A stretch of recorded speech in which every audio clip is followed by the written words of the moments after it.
Purvanchal university ఇది కేవలం university కాదు, మీ సక్సెస్ స్టోరీకి చిరునామా.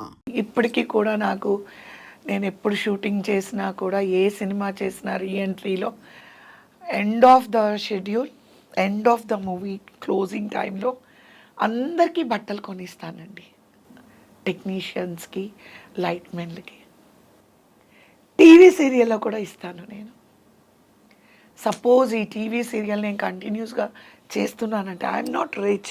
మా వారు ఉన్నప్పుడు ఎస్, మా వారు బిజినెస్ చేసేటప్పుడు ఎస్, బట్ ఇప్పుడు he lost lot of money అండి in business. He lost lot of money, almost 140 పైనే. ఓకే, మళ్ళీ మనం మాట్లాడుకోకర్లేదు. Okay, money is not everything. 100 కోట్లు పోయిందా? ఆల్మోస్ట్ ఒకేసారి 132 crores పోయింది. మీ వారిది పాండిచేరిలో, రాజమండ్రి, నర్సాపురంలోని. అది పెద్ద దెబ్బ అయింది మాకు. అది ఏ ఇయర్లో? మీరు పాలిటిక్స్కి రాకముందా? రాకముందు అండి, రాకముందు 2005 and 4, and then he became hysterical. He had a brain hemorrhage. He went into the deathbed.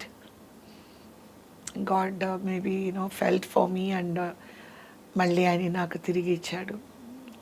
మళ్ళీ okay. So money.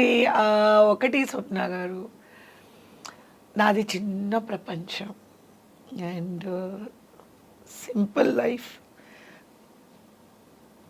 Simple word. చిన్న చిన్న ప్రపంచం నాది. నా ప్రపంచంలో ఎవరంటే మా వారు, నా 3 పిల్లలు. చిన్న ప్రపంచం. I will see heaven in it. It was a very hard small life. I don't say small life. నాది చాలా చిన్న ప్రపంచం. ఆ చిన్న ప్రపంచంలో తమ్ముడు ఐ సీ ఎంటైర్ వరల్డ్. అంత ప్రాణం నాకు. పెళ్ళి కాకముందు అది ఇందాక మీకు చెప్పబోయాను, మర్చిపోయాను ఆ పాయింట్. మీరు మా బ్రదర్ గురించి మాట్లాడినప్పుడు, మ్యారేజ్ అయిన తర్వాత మా వారికి ఒక కండిషన్ పెట్టాను, నేను పిల్లల్ని కనను అని. మెయిన్గా మా అత్తగారే 1 year లోపల, అదే ఇమ్మీడియట్గానే ప్రెగ్నెంట్ అవ్వాలి, అప్పుడే పిల్లలంతా హెల్తీగా ఉంటారు మా అత్తగారు చెప్తే, నేను ఆవిడతో ఏం మాట్లాడలేదు. మా మదర్ కూడా ఫెల్ట్ ద సేమ్ థింగ్. నేను మా వారితో అన్నాను, with one condition, I'll get married and I don't want to give birth to children. ఆయనకు అర్థం కాలేదు ఏంటి అని, ఎందుకు అలా చెప్తున్నాను అని. ఆయన ఏదో జోక్ చేస్తున్నాను అనుకున్నారు. పెళ్ళైపోయింది. దెన్ మా మదర్తో కూడా చెప్పాను, అమ్మ నేను పిల్లలంతా నేను కలను అని. ఎందుకు అని అంటే, పుడితేనే కదా చనిపోతారు, పుట్టకపోతే చనిపోరు కదా. అంతా తల్లి ఎంత కష్టపడి ఉంటే ఆ మాట. తమ్ముడి ఇన్సిడెంట్ వల్ల అలా అనిపించింది మీకు? అమ్మ ఇలా కొలాప్స్ అయిపోయారు చూశారు కాబట్టి. అంటే నాకు తెలీదు. Innocently I said, see death will come when use the birth is there, right కదా. పుట్టకపోతే నేను అమ్మతో అన్నాను, తమ్ముడు పుట్టాడు కదమ్మా, అందుకే కదా చనిపోయాడు. మళ్ళీ మనము ఒక ప్రాణం తీసుకొచ్చి, ఆ ప్రాణం ఎప్పటికైనా చచ్చిపోవాలి కదా.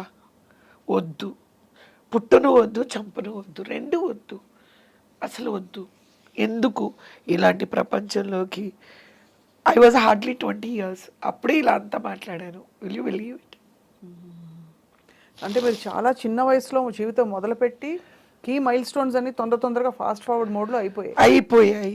ఏది అంటే నాకు ఏమి తెలియకుండానే, లైక్ యూ సెడ్, అయిపోయింది. ఎవ్రీథింగ్ ఇస్ అన్నీ ఇట్లా అయిపోయాయి. నేను రియలైజ్ అయ్యే లోపలే అన్నీ అయిపోయాయి. అప్పుడు మా వారు అందరూ కూర్చొని ఒక పెద్ద మీటింగ్ పెట్టి అలా కాదు ఇలా కాదు నువ్వు యూ హ్యావ్ కాఫీ టు చెప్పండి అందరికీ. Come out of this pain, అలా ఉండకూడదు అని అంటే I became a pregnant in a couple of months. రోజు మా తమ్ముడు ఫోటో పెట్టుకొని ఏడుస్తూనే ఉండేదాన్ని. రోజు నా బెడ్రూమ్లోనే పెద్దది మా తమ్ముడు ఫోటో పెట్టుకొని విజయమ్మ, విజయ్ కుమార్ వాడు, విజయమ్మ నాకు భయంగా ఉంది, ఇప్పుడు పుడితే వాళ్ళు చనిపోతారు, పుడితే చనిపోతారు, బర్త్ అండ్ డెత్ ఇలాంటి కన్ఫ్యూజన్ స్టేజ్లో ఇంకా అసలు ఉండకూడదని చెప్పేసి వెంటనే నన్ను వరల్డ్ టూర్కి వెళ్ళిపోయాం. వరల్డ్ టూర్ అది ఆ ఫోటో చూసి అలా ఫీల్ అవుతున్నాను. వరల్డ్ టూర్ వెళ్ళి తర్వాత యాక్చువల్గా మా పాప పుట్టిన తర్వాత everything is changed in the sense which my first kid brat so much of a Joy, so much of a life in me and 24 hours you are occupied as a mother, not a minute job. మాకేంటంటే మా వారికి is dead against on ఆయమ్మస్. Traditional బాగా ఆయమ్మ పెంచడాలు నాకు ముందే చెప్పారు. Delivery అయిన తర్వాత కవి you don't give the kids to the servants should not touch my children, they should not even put their finger on my kid, you take help from them. వాళ్ళు పెంచకూడదు, వాళ్ళ చేతిలో పిల్లలు ఉండకూడదు. మా అత్తగారు కూడా అదే చెప్పారు, మా అమ్మ అదే చెప్పారు. సో ఏమైంది, 24 hours being with the kid brat so much of joy in me, so much of happiness in me. అలా అలా అలా అలా I was what you say, the pain is there about my brother. మా ఇంట్లో అంతా ఎక్కడ చూసినా మా బ్రదర్ ఫోటోలు ఉంటాయి. మా ఇంట్లో మా బెడ్రూమ్లో కానీ హాల్లో కూడా నేను పెద్దది ఆయిల్ పెయింట్ చేయించి పెట్టుకున్నాను వాడిది. ఆ తమ్ముడు పేరు Vijay Kumar. Is a topper అండి. Is a topper. He was studying in Ramakrishna Mission school in Chennai, Panagal Park. అద్భుతంగా అసలు ఎన్ని సంఘటనలు చూశారు, ఎంత మోసారు, ఎంత భరించారు. కానీ మీరు ఎన్జిఓ పెట్టి మీకు పాలిటిక్స్లోకి రావాలనే ఆలోచన ఎలా? నేను ఎన్జిఓ పెట్టినప్పుడు అదే నాకేంటంటే చాలా చేసినప్పుడు మీలాంటి వాళ్ళు why don't you go for a bigger platform అంటే ఏంటి అని అడిగా. రాజకీయంలోకి వెళ్తే మీరు ఇలాంటివి ఏమైనా పాలసీస్ కొంచెం జనరల్గా వీళ్ళకి హెల్ప్ లేదండి, ఏ గవర్నమెంట్ కూడా చేయడం లేదు. I don't know people A government వచ్చినా నేను చూశాను లైక్ ఏమంటారండి, ఫ్రీ ఆఫ్ ఎడ్యుకేషన్ అంటారు, ఫ్రీ మెడికల్ అంటారు. కానీ ఎందుకు ఏ గవర్నమెంట్ కూడా ఇలాంటి పిల్లలకి ఒక ఇన్స్టిట్యూషన్ ఎందుకు పెట్టడం లేదు? సి వరల్డ్లో where is the best institution అని తెలిసినప్పుడు I came to know it is in England, in London. నేను అక్కడికి వెళ్ళి ఎలా అలాగా 100 acres ల్యాండ్లో మీరు నమ్మరు, ఎలా అంటే నాకు అది చూసిన తర్వాత అరే నేను రీహెబిలేషన్ అయితే బాగుండేమో అనిపించింది.